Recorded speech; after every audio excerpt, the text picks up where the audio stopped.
समजा तुम्ही एक आदिवासी जिल्ह्याचे जिल्हाधिकारी आहात. गावात एक भयंकर साथीचा आजार पसरला आहे.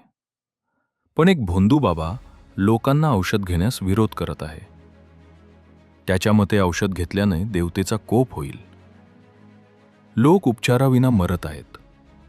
बाबाला अटक केली तर समाज पेटून उठेल आणि मोठी दंगल होईल.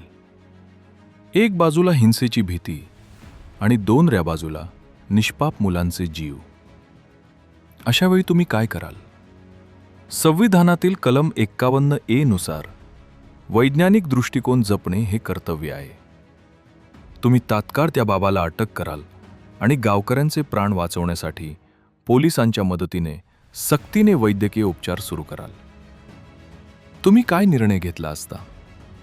कमेंट करून सांगा.